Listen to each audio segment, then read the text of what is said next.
وہ نفس جو اندر سے ملامت کرتا ہے، دیکھو تم نے جھوٹ بولا، تمہیں جھوٹ نہیں بولنا چاہیے تھا. کسی اور نے ملامت کی یا نہیں کی، تمہارے اندر کوئی شے ہے جو ملامت کر رہی ہے.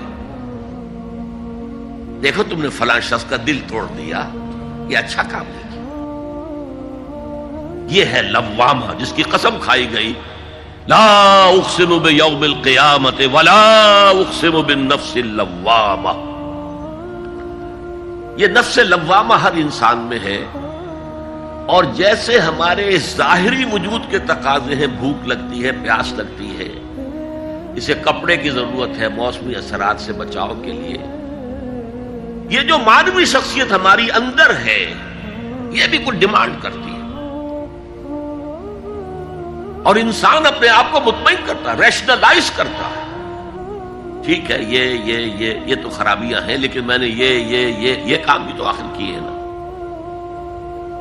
یہ انسان کی ایک لازمی ضرورت ہے، اپنے ضمیر کو مطمئن کرنا. اب دیکھیے ہمارے ہاں کے مختلف طبقات میں مختلف تصورات ہیں نیکی کے جو رائج ہیں. ہمارے ہاں ایک مذہبی طبقہ ہے جس کے نزدیک اصل اہمیت ریچولز کی ہے، عبادات کی ہے، رسومات کی ہے. معاملات میں وہ دھوکہ دے رہے، سودا کر کے پھر گئے، ان کے دلوں میں نرمی نہیں ہے، سائلوں کو دھتکارتے ہیں. لیکن ایک اعتبار سے بہت دیکھے، سودی کاروبار کرتے ہیں. ٹھیک ہے بھائی، میں سودی کاروبار تو کرتا ہوں، میں نے مسجد میں تو بنوائی ہے، میں نے مسجد میں جھاڑ بھی تو لگوا دیا ہے، میں نے مسجد میں قالین بھی تو بچھوایا ہے. تو نیکی کا ایک تصور یہ ہے ہمارے یہاں.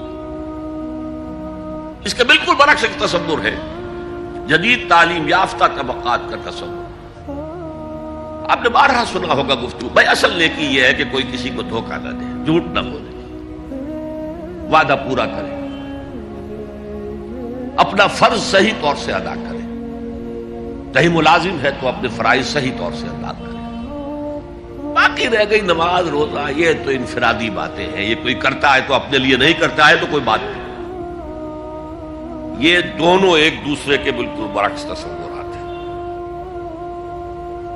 اور یہ ہمارے معاشرے میں جدید تعلیم یافتہ طبقات کا تصور نیکی اور ہمارے قدیم علماء اور ان کے زیر اثر جو عوام ہیں ان کے تصور نیکی میں یہ زمین و آسمان کا فرق ہے. آپ کو معلوم ہے کہ اپنی جسم فروش عورتیں جو ہیں وہ بھی نیکی کا کوئی نہ کوئی کام کرتی ہیں. آپ دیکھیں گے محرم میں سیاہ کپڑے پہن کے جلوس کے آگے آگے جا رہی ہیں، سبیلیں لگا رہی ہیں. مختلف مزاروں میں جب عرس ہوتا ہے وہاں جاتی ہیں، دھمال کھیلتی ہیں، وہی سیاہ کپڑے پہن کے. وہ بھی اپنے آپ کو مطمئن کرتی ہیں. مشہور ہے ایک واقعہ شہنشاہ عالمگیر اورنگزیب کا. اس نے دلی میں گانے بجانے پر پابندی لگا دی. اب ظاہر بات ہے جن کا یہ پیشہ تھا ان کا دھندا ختم تو آمدنی ختم. لاکھ کوششیں کی لیکن اورنگزیب ٹس سے بس نہیں ہوا. پھر انہوں نے ایک عجیب ترکیب کی. وہ دریائے جمنا بالکل ساتھ بہتا تھا، یہ قلعہ اس شکل میں بنایا گیا تھا، اب تو ذرا فاصلے پر. تو ایک کشتی میں وہ جمع ہو گئے، سازندے بھی اور ساز بھی، اور گاتے بجاتے ہوئے. انہیں معلوم تھا فلاں وقت جو ہے بادشاہ جھروکے میں بیٹھ کر دریا کی سیر کرتا ہے، وہاں سے گزرے اور ایک شعر گاتے ہوئے گزرے. در کوئے نیک نامی مارا گزر نہ دارند، گر تو نمی پسندی تقدیر قدارا. در کوئے نیک نامی، یہ نیکی جو ہے اس کے کوچے میں ہمارا گزر ہی نہیں ہے. در کوئے نیک نامی مارا گزر نہ دارند، یہ تو اللہ کی طرف سے فیصلہ ہے، اس کی مقرر کردہ تقدیر ہے. گر تو نمی پسندی تغییر کن قزارا، اگر تجھے پسند نہیں ہے تو تقدیر بدل دے. تو بادشاہ ہنس پڑا اور اس نے کہا کہ ٹھیک ہے بھائی، گانے بجانے کی حد تک تمہیں اجازت ہے۔ تو ہر ایک طبقے کا اپنا ایک تصور ہے نیکی کا۔ جیسے میں نے پہلے عرض کیا، بڑے بڑے ڈاکو جو ہیں وہ اپنے علاقے کے بیواؤں یتیموں کی سرپرستی کرتے ہیں، ویسے نہایت درندگی، سفاکی، انسانی جان کی کوئی حیثیت ہی نہیں۔ تو نیکی اصل میں کس شے کا نام ہے، کون سی چڑیا کا نام ہے، نیکی حقیقت میں کیا ہے، وہ ہے اس آیت کا مضمون۔ میں مثال دیا کرتا ہوں، ایک عام قصہ ہے کہ کسی گاؤں میں پہلی مرتبہ ہاتھی آیا۔ اب وہاں نابینا لوگ جو تھے انہیں بھی پتہ چلا ایک عجیب جانور آیا ہے۔ وہ آئے اور کسی نے اس کی ٹانگ کو ٹٹولا، اس نے کہا ہاتھی ایک ستون کے مانند ہے۔ کسی کا اس کے کان کے اوپر ہاتھ پڑا، اس نے کہا چھاج کے مانند ہے وہ۔ کسی نے پیٹ کو ٹٹولا، بہت بڑا ڈھول ہے وہ۔ بالکل یہی معاملہ ہے نیکی کے تصور کے بارے میں۔ اڑائے کچھ ورق لالے نے، کچھ نرگس نے، کچھ گل نے، چمن میں ہر طرف بکھری ہوئی ہے داستان میری۔ کسی نے نیکی کا ایک حصہ لے لیا، کسی نے دوسرا لے لیا، کسی نے تیسرا لے لیا۔ وہ مکمل سراپا نیکی، حقیقی نیکی کس میں ہے، یہ ہے اس آیت کا مضمون۔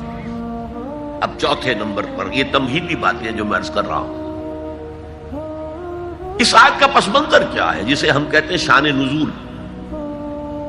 کیا بحث چل رہی تھی جس میں ہدایت کے لیے یہ آیت نازل ہوئی؟ تو ذہن میں رکھیے کہ تحویل قبلہ اس آیت کا پس منظر ہے، شان نزول ہے۔ آپ کو معلوم ہے مکے میں جب تک حضور رہے، آپ جب نماز پڑھتے تھے تو آپ جنوبی جانب کھڑے ہوتے تھے، یعنی رکن یمانی اور وہ کونا کہ جس میں حجر اسود نصب ہے، ان دونوں کے درمیان کھڑے ہوئے کعبے کی طرف رخ کیا، تو اسی رخ پر بیت المقدس بھی ہے۔ اسے کہتے ہیں استقبال قبلتین، دونوں قبلوں کا بیک وقت استقبال ہو گیا، رخ ہو گیا دونوں طرف، خانہ کعبہ کے بھی اور بیت المقدس کے بھی۔ مدینے میں آ کر تو یہ ناممکن ہے۔ اب اگر کعبے کی طرف رخ کرو گے تو بیت المقدس کی طرف پشت ہو جائے گی، وہ شمال میں ہے، یہ جنوب میں ہے۔ اگر بیت المقدس کی طرف رخ کرو گے تو کعبے کی طرف پیٹھ ہوگی۔ لیکن آپ کو معلوم ہے کہ حضور نے 16 یا 17 مہینے مدینے آنے کے بعد بیت المقدس کی طرف رخ کر کے نماز پڑھی۔ اب ایک شکل تو یہ ہے کہ یہ حضور کا ذاتی اجتہاد ہو اور اس کو اللہ نے تسلیم کر لیا ہو کہ ٹھیک ہے، یہ بھی ممکن ہے۔ اسے تقریر کہتے ہیں اصطلاح میں۔ حدیث کس چیز کا نام ہے؟ حضور کا قول یا فعل یا تقریر۔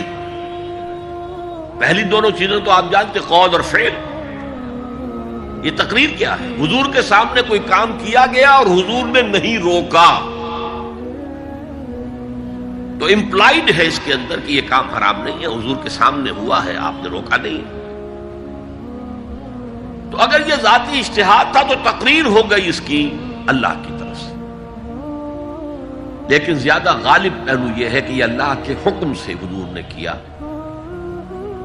اور یہ حکم وحی خفی کے ذریعے سے آیا، اس لیے کہ قرآن مجید میں اس کا ذکر نہیں ہے کہ اللہ نے حکم دیا ہو کہ اے محمد صلی اللہ علیہ وسلم اب آپ اور آپ کے ساتھی بیت المقدس کی طرف رخ کر کے نماز پڑھے، یہ نہیں ہے۔ تو یہ وحی خفی ہے، وحی جلی، وحی خفی، دو قسم کی وحیاں حضور کو ہوتی تھی۔ نبی کے لیے تو وحی خفی بھی وحی جلی کے اسی کے حکم میں ہے، لیکن عام آدمی کا کوئی ولی اللہ بڑے سے بڑا ہو، اس کی بھی اس کا کشف، اس کا الہام حجت نہیں ہے دین میں۔ بہرحال یہ شاید حضور کو اللہ نے وحی خفی کے ذریعے حکم دیا۔ اس کا ایک بہت بڑا سیاسی فائدہ ہوا حضور کو،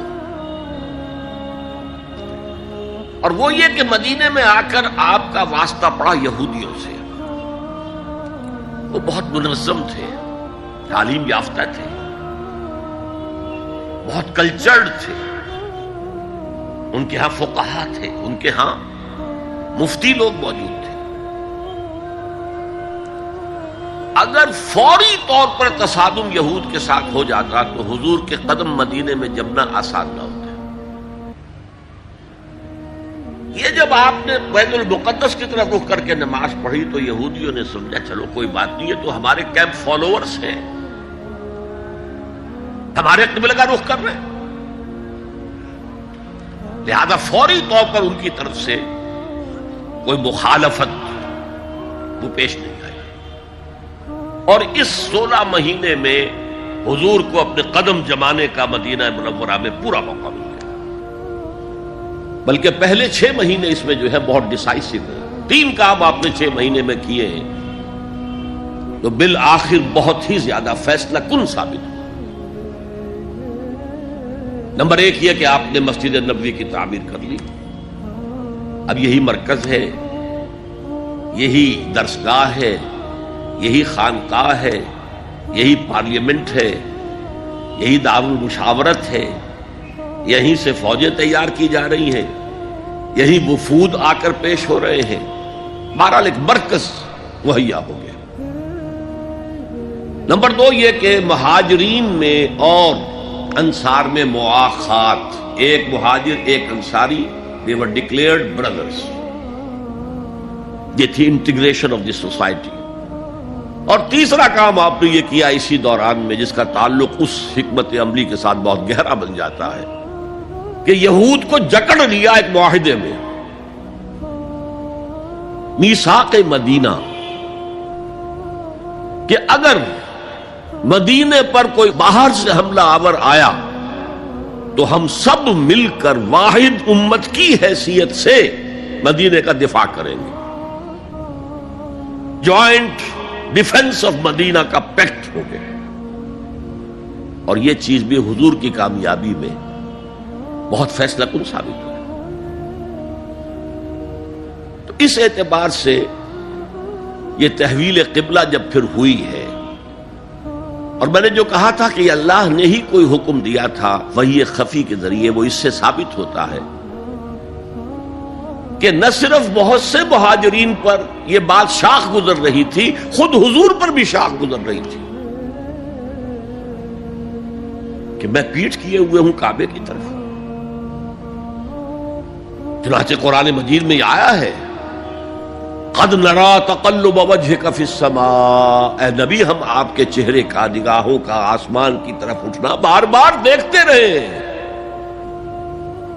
آپ منتظر تھے کہ وقت آئے، حکم آئے، وحی آئے اور میں رخ بدل دوں۔ وما جعلنا القبلة التي كنت عليها الا لنعلم من يتبع الرسول ممن ينقلب على عقبيه، یہ اللہ نے اپنی طرف منسوب کر دیا، اور ہم نے وہ قبلہ جس پر تم اب تک رہے ہو 16 مہینے 17 مہینے یہ مقرر کیا تھا تاکہ دیکھ لیں کہ کون ہے رسول کا اتباع کرنے والے اور کون ہے جو اپنے الٹے پاؤں پھر جانے والے۔ کیا مطلب ہے اس کا؟ مہاجرین مکے سے آئے تھے، ان کے دلوں میں عظمت جو ہے کعبے کی وہ پلی ہوئی تھی اندر ٹھوک ٹھوک کر۔ اب دیکھا اللہ نے حکم نہیں دیا وحی جلی کے ذریعے سے، یہ رسول کا حکم تھا، گویا کہ یہ ایک امتحان ہو گیا کہ کہیں تمہاری حمیت جاہلی، تمہاری محبت جو تمہیں کعبے سے ہے وہ تمہیں اسلام سے پھیر تو نہیں دیتی؟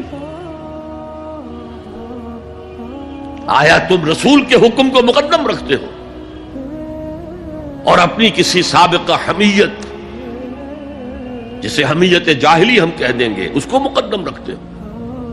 یہ ایک سخت امتحان تھا جس میں کہ اہل مکہ جو مہاجرین تھے وہ مبتلا کیے گئے، اور خاص طور پر یہ بات کہ رسول کا حکم ماننے کی تاکید، چاہے ابھی قرآن میں کوئی آیت نہیں آئی ہے لیکن حقیقی مومن کے لیے رسول کا فرمانا بھی ایسے ہی ہے جیسے کہ اللہ کا فرمانا۔ اس کی تربیت بھی ہو گئی۔ لیکن یہ کہ اکثر کا معاملہ یہ تھا کہ یہ معاملہ شاخ گزر رہا تھا، یہاں تک کہ حضور کا معاملہ بھی تھا قد نرا تقلب وجهك في السماء فلنولینک قبلۃ ترضاها، تو اے نبی ہم بدل دیں گے قبلہ وہ جو آپ کو پسند ہے، اب رخ کرو مسجد حرام کی طرف، فولوا وجوہکم شطر المسجد الحرام، اب اپنا رخ کر لو مسجد حرام کی طرف۔ چنانچہ مدینے میں ایک مسجد القبلتین ہے، جو حضرات گئے ہیں زیارت کرتے ہیں انہوں نے زیارت کی ہوگی۔ حضور مدینے سے باہر ایک قبیلے کی جگہ تھی، وہ وہاں گئے ہوئے تھے، کوئی دعوت طعام تھی، دوپہر کا کھانا تھا، اسی وقت ظہر کا وقت ہو گیا۔ حضور نے جماعت کھڑی کی اور قبلہ جو ہے بیت المقدس، اسی نماز کے دوران یہ آیات وحی نازل ہو گئی، آپ نے فوراً رخ بدلا اور پوری جماعت نے رخ بدل لیا، اور اسی لیے اس مسجد میں دو قبلے ہیں، دو محرابیں ہیں، ایک شمال کی جانب بیت المقدس کی جانب، دوسری جنوب کی جانب یعنی مکہ مکرمہ کی جانب۔ اب یہ تحویل قبلہ جو ہے یہ ہے بات اصل میں سمجھنے کی، ایک بہت بڑے فتنے کی بنیاد بن گیا۔ فتنہ آزمائش کو کہتے ہیں اور فتنہ فساد کو بھی کہتے ہیں۔ فساد یہودیوں کی طرف سے شروع ہوا، یہ کیسا نبی ہے جس کا قبلہ ہی معین نہیں، ابھی یہ شمال کی طرف رخ کر کے نماز پڑھ رہا تھا اور اب اس نے جو ہے جنوب کی طرف رخ کر لیا، کیسا رسول ہے یہ، کیسا نبی ہے؟ حضور کے خلاف لوگوں کو بھڑکانے کا انہیں اب ایک موقع آ گیا، اور آپ کے علم میں ہے کہ اوس اور خزرج کے جو عوام ہیں وہ یہود کے بہت زیر اثر تھے، بہت زیر اثر تھے۔ وہی بات کہ وہ سمجھتے تھے ہمارے پاس نہ کوئی شریعت ہے، نہ کتاب ہے، نہ کوئی قانون ہے، نہ ہمارے ہاں کوئی مفتی ہے، نہ قاضی ہے، ان کے ہاں تو کتاب ہے، شریعت ہے، مفتی ہے، قاضی ہے، ان کا تو بڑا کلچرڈ لوگ ہیں، تو ایک روب تھا ان کا۔ لہذا یہ ایک ان کو موقع مل گیا کہ اس پر لوگوں کے جذبات کو بھڑکائیں اور حضور سے برگشتہ کر دیں۔ دوسری طرف سادہ لو مسلمانوں کے اندر بھی ایک فتنہ بطور آزمائش آ گیا کہ اگر اصل قبلہ یہ تھا تو یہ 16 مہینے کی نمازیں تو ہماری اکارت گئی، غلط رخ پر پڑی ہم نے، اور نماز تو دین کا اصل ستون ہے، اور یہ نمازیں ہماری ضائع ہو گئی۔ یہ ان کے دلوں میں ایک وسوسہ پیدا ہوا۔ اس پہلو سے اس مسئلے پر بڑی مفصل گفتگو قرآن میں ہوئی ہے، میرے اور آپ کے لیے، بلکہ مجھے اعتراف ہے کہ میں یہ سوچتا رہا اتنی مفصل گفتگو بار بار فولوا وجوہکم شطر المسجد الحرام، فولوا وجوہکم شطر، یہ بار بار پورے 2 رکوع قرآن مجید میں، سورہ بقرہ کا 17واں رکوع، 18واں رکوع اسی پر، اس لیے کہ ہم اس سینسٹیونیس کا اندازہ نہیں کر سکتے کہ جو اس وقت پیدا ہو گئی تھی اس پر۔ تحویل قبلہ پر یہ معمولی نہیں بات تھی، یہود نے سمجھ لیا تھا کہ اب معلوم ہوا یہ ایک نئی امت کا آغاز ہے، اس کا مرکز اب نیا بن گیا ہے۔ اب تک وہ سوچ رہے تھے کہ ہمارے ہی، چنانچہ ایک اور واقعہ ہوا تھا کہ یہ عاشورہ کا روزہ رکھتے تھے یہودی، حضور نے پوچھا کیوں رکھتے ہو 10ویں محرم کا روزہ؟ انہوں نے کہا کہ اصل میں ہمیں جو نجات ملی تھی فرعون سے، اور فرعون کو جو غرق کیا گیا تھا لاؤ لشکر سمیت، وہ 10 محرم کو ہوا تھا، ہم شکرانے کے طور پر روزہ رکھتے ہیں۔ حضور نے فرمایا کہ موسیٰ کے تو ہم تم سے زیادہ مستحق ہیں، لہذا مسلمانوں کو حکم دیا کہ تم بھی 10ویں محرم کا روزہ رکھا کرو۔ اب یہ چیزیں ایسی تھیں کہ جس سے وہ پیسیفائڈ تھے ایک طرح سے کہ نہیں یہ کوئی نئی چیز نہیں ہے، یہ ہمارے کیمپ فالوورز، بلکہ حضور نے فرمایا تم 2 روز کا روزہ رکھو، 9ویں محرم کا بھی 10ویں کا۔ بہرحال اس پر جو ایک تشویش ہوئی ہے، اس تشویش کو دور کرنے کے لیے 2 رکوع، 17واں 18واں رکوع، 2 رکوع پورے کے پورے اسی بحث پر مشتمل ہیں، اور اس کے علاوہ اب میں مثال دوں کہ میرا ایک ہاتھ یوں ہے، ایک ہاتھ یوں ہے، بیچ میں میرا جسم ہے، تو اس بحث کا جسم جو ہے وہ تو وہ 2 رکوع ہیں، رکوع 17واں 18واں، لیکن ادھر دور پہلے ایک آیت آ گئی تھی جس نے زمین ہموار کی، للہ المشرق والمغرب فینما تولوا فثم وجہ اللہ، 2 رکوع پہلے، مشرق و مغرب سب اللہ کے ہیں، جدھر بھی رخ کرو اللہ کا رخ ہے۔ قبلے کا مطلب یہ تو نہیں ہے کہ اللہ اس سمت میں محدود ہے، معاذ اللہ، اللہ کا رخ، اللہ تو مشرق میں ہے، مغرب میں ہے، شمال میں ہے، جنوب میں ہے، فوق میں ہے، تحت میں ہے، ہر جگہ ہے۔ للہ المشرق والمغرب فینما تولوا فثم وجہ اللہ، مشرق و مغرب سب اللہ کے ہیں، جدھر بھی تم رخ کرو گے وہ اللہ کا رخ ہے۔ یہ ایک تمہید ہو گئی تھی۔ اس کے بعد ویسے وہاں جا کر عجیب سا محسوس ہوتا ہے کہ یہاں تو کوئی سیاق و سباق تو تھا نہیں، یہ آیت کس حوالے سے آئی ہے؟ اصل میں اس بحث کے لیے تمہید وہاں سے شروع کر کے بات چھوڑ دی گئی، اور پھر 2 رکوع آگے جو ہے وہ یہ آیت آ گئی کہ اگر ابھی کوئی ریزیڈول ایفیکٹ باقی ہے تو اب ان سے کہا جا رہا ہے سخن شناس نئی دل برا خطائی جاست، لوگوں تم بات نہیں سمجھتے، سخن شناس نہیں ہو اے میرے محبوب، دل برا سخن شناس نئی دل برا خطائی جا، خطا یہاں ہے، تم جسے اصل نیکی سمجھ بیٹھے ہو، ریچول ظاہری شکل، وہ اصل نیکی نہیں ہے، وہ کل نیکی نہیں ہے، نیکی تو اصل میں ایک روح ہے جو پورے وجود میں سرایت کرتی ہے، ایک بالکل مختلف انسان وجود میں لاتی ہے، ایک پورا مختلف کردار وجود میں لاتی ہے۔ نیکی تو حقیقت میں وہ ہے، جیسے کہ ہمیں معلوم ہے نماز کا ایک ظاہر ہے، فقہ اس سے بحث کرے گی، لیکن اصل نماز آپ کو اللہ کی حضوری کا شرف حاصل ہوا، کچھ حضور قلب میسر آیا،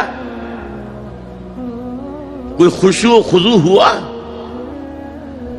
کوئی اللہ کے ساتھ مخاطبت اور مکالمے کی صورت پیدا ہوئی؟ کیا تم نے جب سجدہ کیا تو محسوس کیا کہ تم نے اپنے رب کے قدموں پر اپنا سر رکھ دیا ہے؟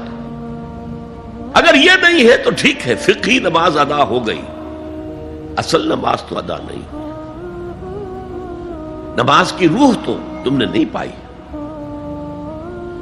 تو ہر شے کا ایک ظاہر ہے اور ایک اس کی روح ہے، باطنی روح۔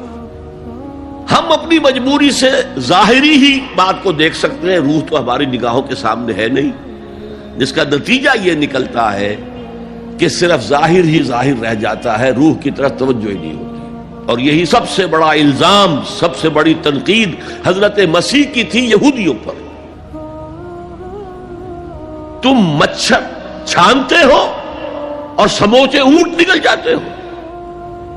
ظاہری معاملات میں، فقہی معاملات میں بحثیں ہو رہی ہیں، مفصل بحثیں ہو رہی ہیں، اور کفر کے فتوے لگ رہے ہیں، تم نے اگر یہ کر دیا تو یہ ہو گیا، اور سموچے اونٹ نکل رہے ہو، حرام کاموں میں تم ملوث ہو، سود تم لے رہے ہو۔ یہ ہے کہ تمہارا معاملہ سارا کا سارا دین کی ظاہر سے رہ گیا۔ اور یہ جو فرمایا کہ تمہاری مثال ان قبروں کی سی ہے جن کے اوپر تو سفیدی کر رکھی ہے لیکن اندر گلی سڑی ہڈیوں کے سوا کچھ نہیں۔ روح دین سے تم ناآشنا ہو چکے ہو، محبت خداوندی تم میں نہیں ہے، لیکن ظاہر پرستی ہے، مظاہر پرستی ہے، ریچولزم ہے، تمہارا دین یہ بن کر رہ گیا۔ آج ہمارے ہاں بھی صورتحال مختلف نہیں ہے، میں عرض کر چکا ہوں۔ سب سے بڑا طبقہ ہمارے ہاں ظاہر بات ہے کہ جو ہمارے علماء کے زیر اثر ہے، اور وہ فقہاء ہیں، اور فقیہ کا کام ہی ہے کہ وہ ظاہر سے بحث کرے، باطن سے تو بحث نہیں کر سکتا۔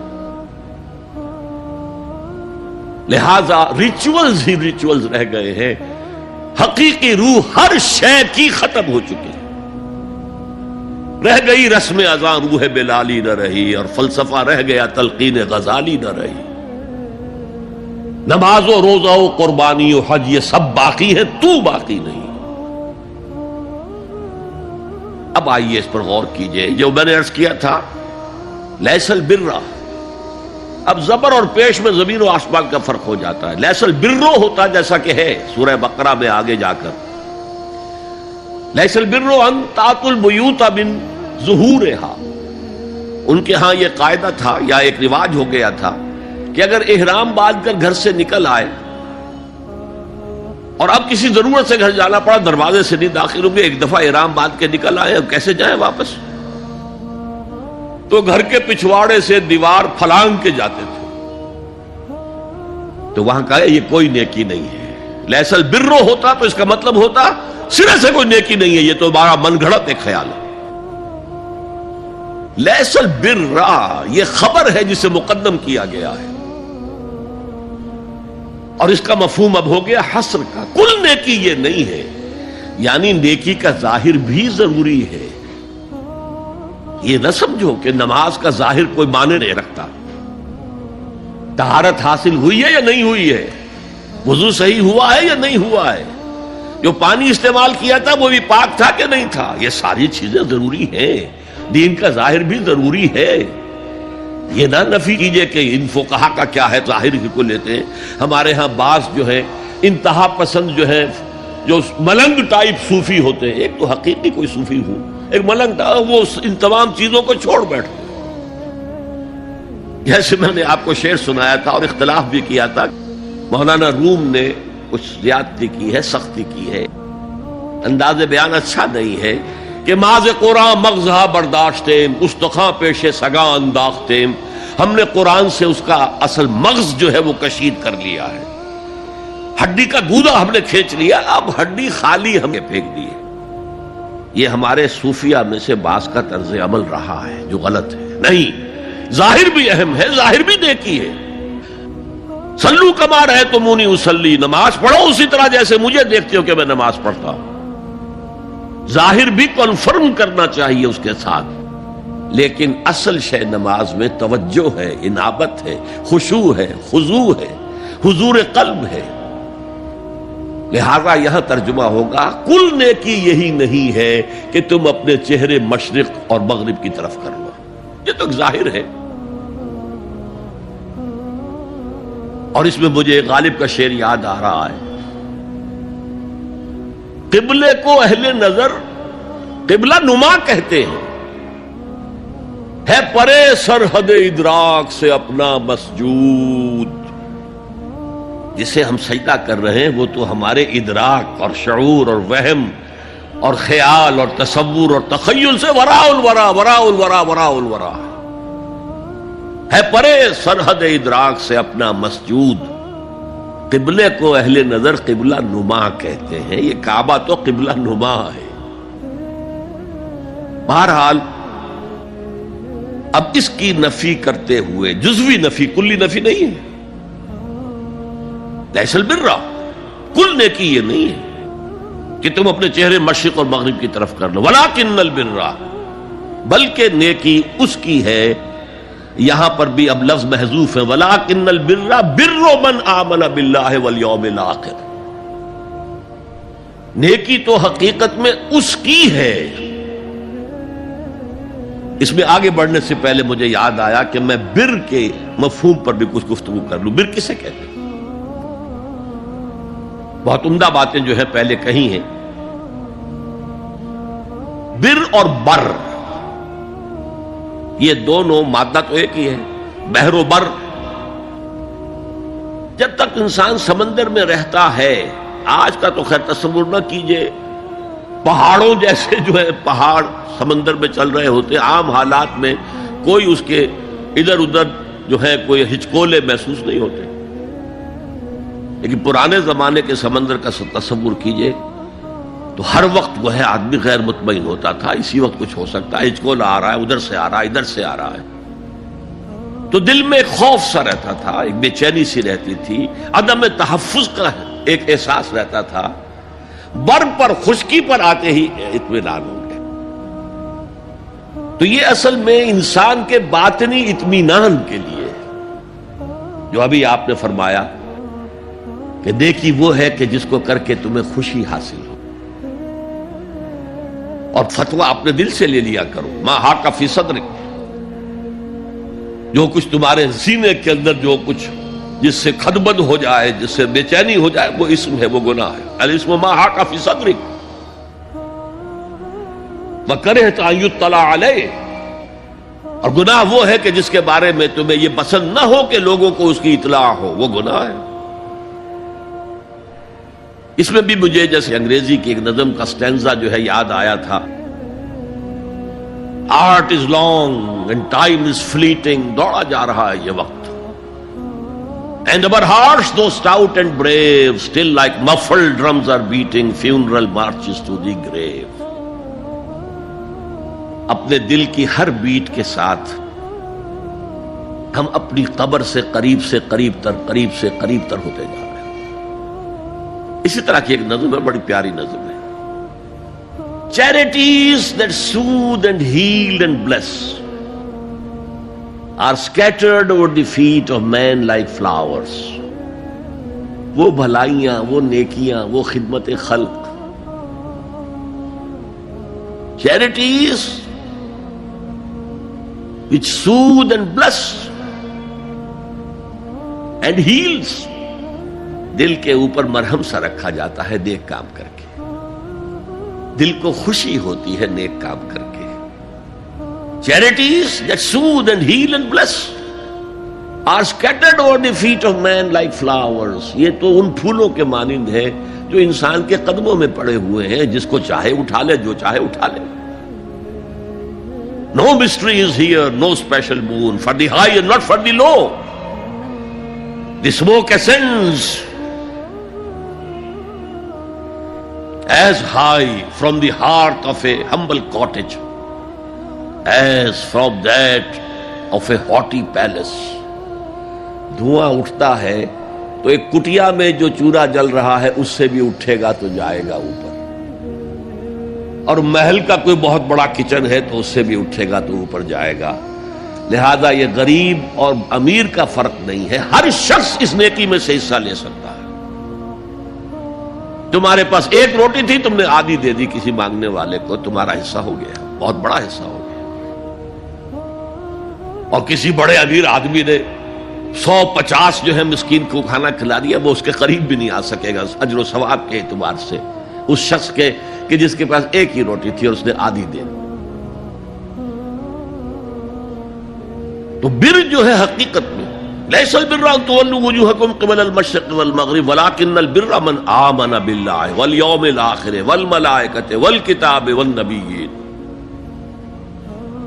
میں بھی ایک زمانے میں اس پر کچھ متردد سا ہوتا تھا، کچھ سوچتا تھا یہ نیکی کا تعلق تو ہم عمل سے سمجھتے ہیں، یہاں ایمان کی بحث کی کیا ضرورت ہے؟ ایمان تو ایک باطنی حقیقت ہے،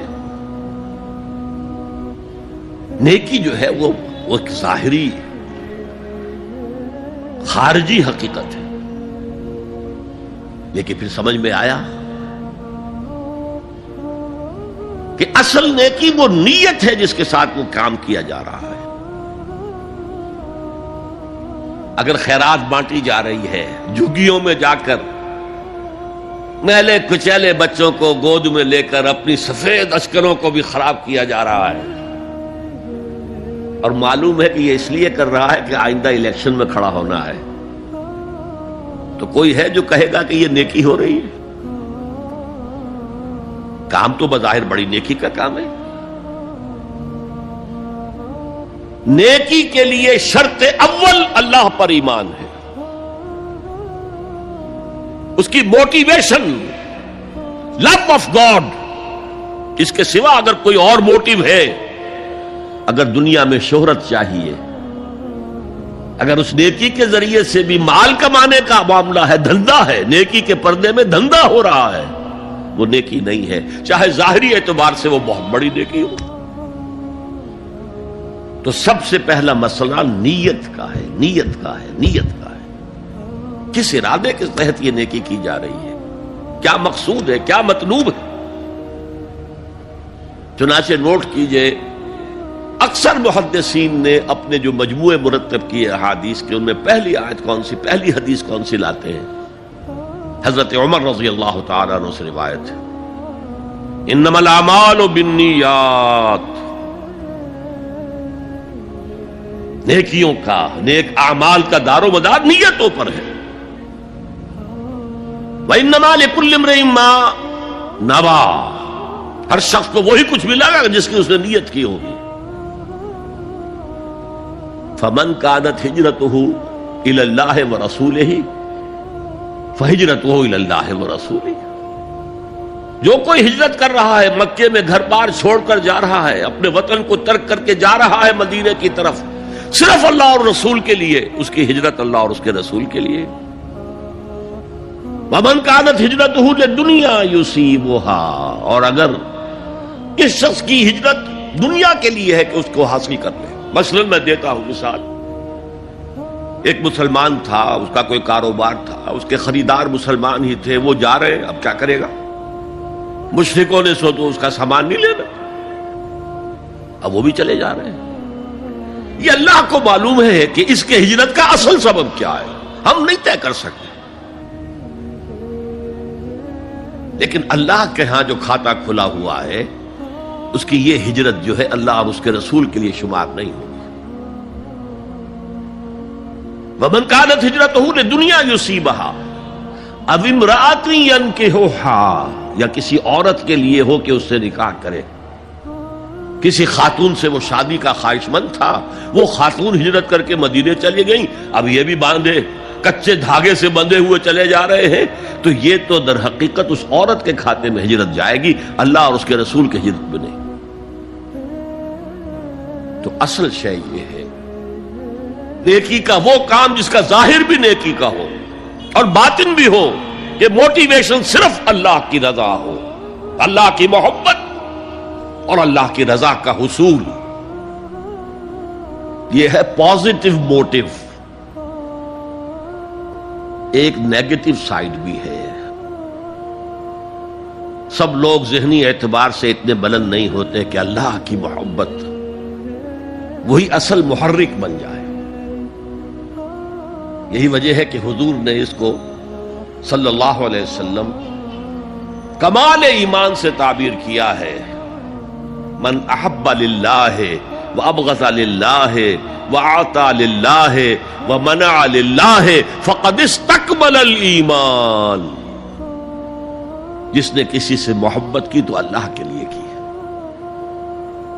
کسی سے نفرت اور بغض رکھا تو اللہ کے لیے رکھا، کہ اللہ کو اس سے نفرت کرنا پسند ہے، اور کسی کو کچھ دیا تو اللہ کو خوش کرنے کے لیے دیا، اور کسی سے کچھ چیز روکی تو صرف اس لیے کہ اللہ کو اس کا روکنا پسند ہے، تو اس شخص نے اپنے ایمان کی تکمیل کر لی۔ اگر اس کا موٹیو خالص ہو گیا ہے اللہ کی محبت اور اللہ کی رضا کا حصول، تو اصل میں نیکی ہے، ورنہ چاہے بظاہر کتنی ہی بڑی نیکی نظر آئے وہ نیکی نہیں۔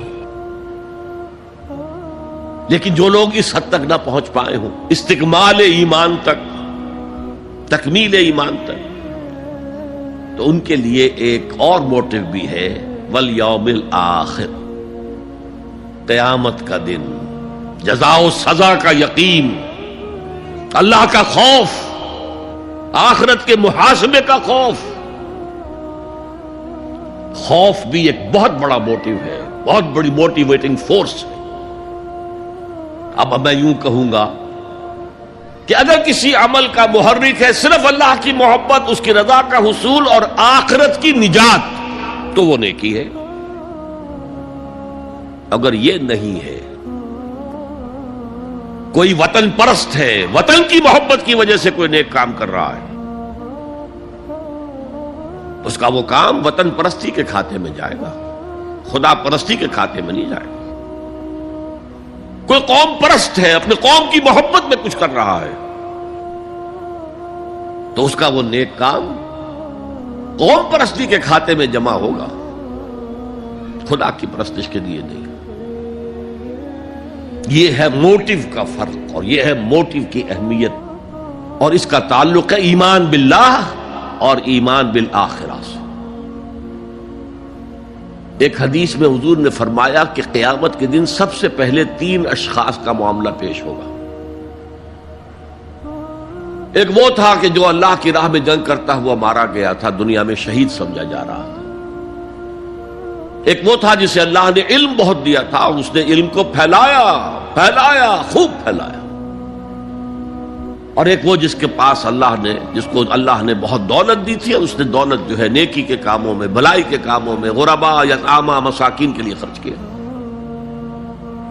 اب اللہ پوچھے گا ان شہید صاحب سے کہ دیکھو میں نے تمہیں صحت دی تھی، جسمانی قوت دی تھی، تم نے کیا کیا؟ وہ کہے گا اے اللہ میں نے تیرے لیے قتال کیا اور اپنی جان دے دی. اللہ فرمائے گا کذبتا، تو نے جھوٹ بولا. انک قد قاتلت لأن یقال جریء، تو نے تو یہ جنگ میں حصہ لیا تھا اس لیے کہ تیری شجاعت کا ڈنکا بج جائے، تیری جرأت کی شہرت ہو جائے. وقد قیلا، وہ کہا جا چکا، اب یہاں تمہارے لیے کچھ نہیں ہے. اور فرشتوں کو حکم ہوگا اور اوندے منہ گھسیٹتے ہوئے اس کو جہنم میں ڈال دیں. یہی حشر ہوگا اس عالم کا، تو نے وہ نیکی کا کام کیا تھا. لأن یقال عالم، کہا جا چکا دنیا میں، ڈنکا بج چکا تمہاری شہرت کا. اب اس میں نوٹ کیجئے، اگر کسی عالم کے علم کا ڈنکا بج جائے، اس کی اپنی نیت وہ نہیں تھی تو اس کے اندر کوئی خرابی نہیں ہے. یہاں معاملہ نیت کا ہے. اگر نیت یہ ہو کہ میرے علم کی شہرت ہو جائے، میرے ہاتھ چومے جائیں، مجھے نذرانے پیش کیے جائیں، تو پھر وہی حشر اس کا ہوگا کہ اوندھے منہ گھسیٹ کر جہنم میں ڈال دیا جائے. یہی حشر اس سخی کا ہوگا جس نے سخاوت کی تھی، جس کی سخاوت کے ڈنکے بج گئے تھے، اس کا بھی یہی حشر ہوگا. تو انما الاعمال بالنیات، اور یہاں نیکی کی بحث میں سب سے پہلے ولکن البر بر من آمن باللہ والیوم الآخر. اب جو والملائکۃ والکتاب والنبیین، ان تینوں کو جمع کر لیجئے، اس سے مراد ہے نبوت اور رسالت. ملائکہ وحی کا ذریعہ ہیں جو انبیاء تک لے کر آتے رہے. اس وحی کا جو ریکارڈ مرتب ہوا وہ کتابیں ہیں، اور جن پر وہ وحی آئی وہ نبی ہیں. ان تینوں کو جمع کر لیجئے. رسالت، ایمان باللہ، ایمان بالآخرہ اور ایمان بالرسالت. اب اس کا تعلق کیا ہے نیکی کے ساتھ؟ یہ ذرا گہری بات ہے. دیکھیے نیکی کا جذبہ بھی، جو انسان کے پیشنز ہوتے ہیں وہ اندھے بہرے ہوتے ہیں. پیشنز، جذبات. نیکی بھی ایک جذبہ ہے.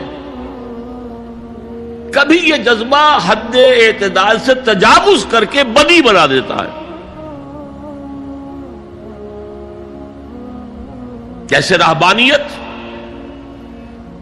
ترک دنیا، شادی نہیں کروں گا، گھر گھرستی کا بکھیڑا مول نہیں لوں گا، بس اللہ سے لو لگاؤں گا.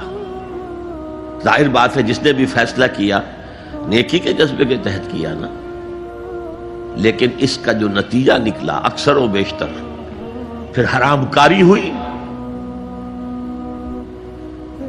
آپ عیسائیت کی جو ہے ہسٹری آف کرسچین موناسٹسزم، اس کا مطالعہ کیجئے. انہوں نے خود لکھا ہے کہ بظاہر راہب خانے ہیں، راہب اور راہبائیں رہتی ہیں، اور ان کے تہخانوں میں حرامی بچوں کے قبرستان ہو جاتے تھے. یہ نیکی کے جذبے نے بدی کو جنم دیا ہے. حضور کے ساتھ ایسا ہوا. 3 اشخاص آئے، انہوں نے حضور کی ازواج مطہرات سے معلوم کیا آپ رات کو کتنا وقت نماز میں لگاتے ہیں، آپ مہینے میں کتنے نفلی روزے رکھتے ہیں. اب جو کچھ انہیں بتایا گیا، حضور کی زندگی کھلی کتاب تھی، بتا دیا گیا اتنا عرصہ جو ہے آپ رات کو تہجد پڑھتے ہیں، بتا دیا گیا مہینے میں اتنے روزے رکھتے. انہوں نے اسے کم سمجھا، فتقالوہا، قلیل سمجھا کہ یہ تو زیادہ نہیں ہے. ہمارا تو خیال تھا کہ آپ ساری رات ہی کھڑے رہتے ہو. لیکن اپنے دل کو مطمئن کرنے کے لیے کہ حضور کی کہیں توہین بھی نہ ہو جائے، کہا جی انہیں تو ضرورت نہیں ہے، وہ تو معصوم ہی ہے، ان کی خطائیں اول تو ہوتی نہیں، اگر کوئی ہے بھی تو اللہ نے کہہ دیا قد غفر اللہ لک ذنبک ما تقدم منہا وما تاخر، اللہ نے تو معاف کر دیا اگلے پچھلے سارے گناہ، میرے لیے یہ کافی نہیں ہے. ایک نے کہا میں پوری رات عبادت کروں گا، اپنی قبر بستر سے نہیں لگاؤں. دوسرے نے کہا کہ میں ہمیشہ ہر روز روزہ رکھوں گا، کبھی افطار نہیں کروں گا. تیسرے نے کہا میں کوئی شادی بیاہ نہیں کروں گا، یہ کھکیڑ میں نہیں پڑھوں گا میں. حضور کو خبر ہو گئی، آپ نے طلب فرمایا اور غصے کے انداز میں وہ الفاظ کہے کہ جو حضور سے بالکل متوقع نہیں ہے. واللہ انی لاتقاکم واخشاکم، خدا کی قسم میں تم سب سے زیادہ متقی ہوں اور سب سے زیادہ اللہ سے ڈرنے والا ہوں. لیکن میرا طریق یہ ہے کہ میں رات کو سوتا بھی ہوں اور نماز بھی پڑھتا ہوں، میں روزہ رکھتا بھی ہوں، ناغہ بھی کرتا ہوں، میں نے شادیاں کی ہیں، متعدد ازواج میرے گھروں میں ہیں. فمن رغب عن سنتی فلیس منی، جو بھی میری سنت سے ہٹا وہ مجھ میں سے نہیں ہے، میرا امت ہی نہیں ہے. تو نیکی کا جذبہ بھی حد اعتدال سے تجاوز کر کے بدی کو جنم دے سکتا ہے. ایک صحابی نوجوان صحابہ میں سے عبداللہ ابن عمرو ابن العاص، عجیب یہ بات ہے کہ باپ جو ہے بہت بڑا سیاستدان، بہت بڑا جری سپہ سالار، بہت بڑا حکمران، حضرت عمرو بن العاص، بیٹا نہایت زاہد و عابد، مرتاس، زاہد مرتاس، ساری رات کھڑے ہیں، بستر سے کمر ہی نہیں لگائی، ہر روز روزے سے ہیں. یہ خبر دی گئی حضور کو تو آپ نے طلب فرمایا یا عبداللہ اولم اخبر انک تقوم اللیل وتصوم النہار، اے عبداللہ مجھے یہ خبر نہیں دی گئی ہے، یعنی یہ بات جو ہے صحیح ہے کہ نہیں کہ تم ساری رات عبادت کرتے ہو، ہر روز روزہ رکھتے ہو؟ کیا کہہ سکتے تھے؟ بلا یا رسول اللہ، حضور ایسا تو ہے. فرمایا لا تفعل، ہرگز ایسا مت کرو. فإن لزوجك عليك حقا وإن لزورك عليك حقا بل إن لنفسك عليك حقا، تمہارے نفس کے بھی تم پر حقوق ہیں، تمہاری بیوی کے بھی تم پر حقوق ہیں. ان کی زوجہ سے کسی نے پوچھا تھا تم ہمیشہ میلی کچیلی رہتی ہو، کبھی ہم نے تمہیں کسی اچھے لباس میں کس کوئی جسے سنگھار کہہ دیتے کہ یہ میں نے دیکھا؟ تو ان کا کہ مجھے کیا غرض ہے، تمہارے بھائی کو تو مجھ سے کوئی غرض ہے ہی نہیں، میں کس کے لیے بناؤ سنگھار کروں؟ یہ بھی الفاظ آتے ہیں. فرمایا ہرگز مت کرو. میں تو کرتا ہوں، میں روزے بھی رکھتا ہوں لیکن نہیں بھی رکھتا، میں نماز پڑھتا ہوں لیکن سوتا بھی. میری بیویاں ہیں متعدد، تو میری سنت اگر تم نے چھوڑ دی تو تمہارا مجھ سے کوئی تعلق نہیں ہوگا. اس کا مطلب کیا ہوا؟ تو سم اپ، نیکی کا ایک ماڈل بھی سامنے رہنا چاہیے جس میں توازن ہو، اعتدال. انبیاء وہ توازن پیش کرتے ہیں اپنے کردار اور شخصیت کے ذریعے سے. وہ جو فرمایا گیا لقد کان لکم فی رسول اللہ اسوۃ حسنہ، تمہارے لیے اللہ کے رسول کی شخصیت میں ایک اچھا نمونہ ہے. یہ نمونہ معتدل ہے، متوازن ہے. حضرت عائشہ فرماتی ہیں حضور ہمارے مابین تشریف فرما ہوتے تھے، پیار اور محبت کی باتیں بھی ہوتی تھیں. حضور ہمارے ہاں کے جو ذرا زیادہ دیندار، جنہیں زیادہ مسالہ لگ جاتا ہے، وہ کرخت مزاج کے گھروں میں بھی معلوم ہوا داخل کیا ہوا قیامت آ گئی ہے. تو اس طرح کا نہیں تھا معاملہ، اپنی بیویوں کی دل جوئی، ان سے محبت اور پیار کی باتیں. لیکن حضرت عائشہ فرماتی ہیں کہ ہمارے درمیان بیٹھے ہوتے تھے اور پیار و محبت کی گفتگو ہو رہی ہوتی تھی، اذان کی آواز آتے ہی ایسے ہی اٹھ کر چل دیتے تھے جیسے ہمیں جانتے بھی نہیں کہ ہم کون ہیں. یہ توازن پیدا کرو. ترک دنیا نہیں، دنیا میں رہو اور پھر وہ کردار پیش کرو جو محمد نے پیش کیا صلی اللہ علیہ وسلم اور آپ کے صحابہ نے پیش کیا. دنیا میں رہتے ہوئے ترک دنیا. ترک دنیا اس معنی میں دنیا مقصود نہ بن جائے، مطلوب نہ بن جائے. لا مقصود الا اللہ، لا مطلوب الا اللہ، لا محبوب الا اللہ. تو یہ ہے اس نیکی کی بحث میں ایمان بالرسالت کا معاملہ. اب آگے چلتے ہیں. وَآتَى الْمَالَ عَلَىٰ حُبِّهِ، اور دیتا ہے وہ اپنا مال، یا دیا اس نے اپنا مال اس مال کی محبت کے باوجود، علی الرغم. جن حضرات نے ترجمہ کیا ہے کہ اللہ کی محبت کی وجہ سے ہی اللہ کی محبت میں وہ مال دیتے ہیں، یہ غلط ہے. جو بحث ہو چکی ہے، موٹیویشن تو ان کی درست ہو گئی، ایمان باللہ، ایمان بالآخرہ سے.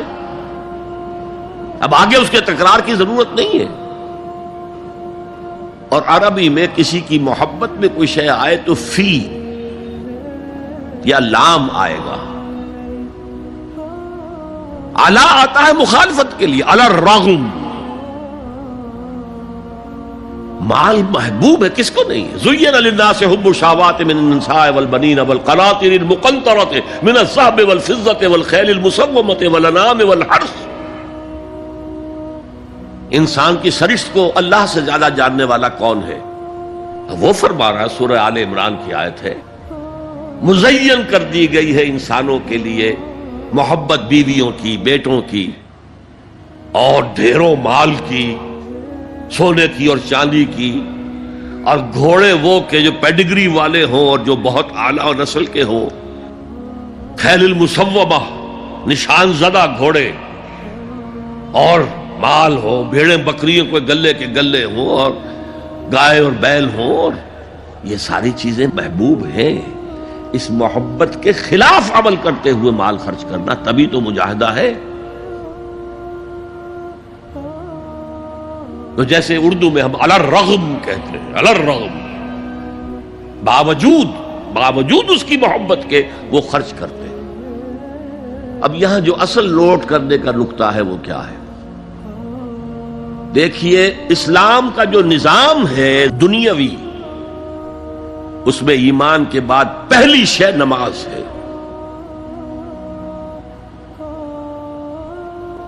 وہ جو کہا گیا ہے کہ قیامت کے دن سب سے پہلا محاسبہ نماز کا ہوگا.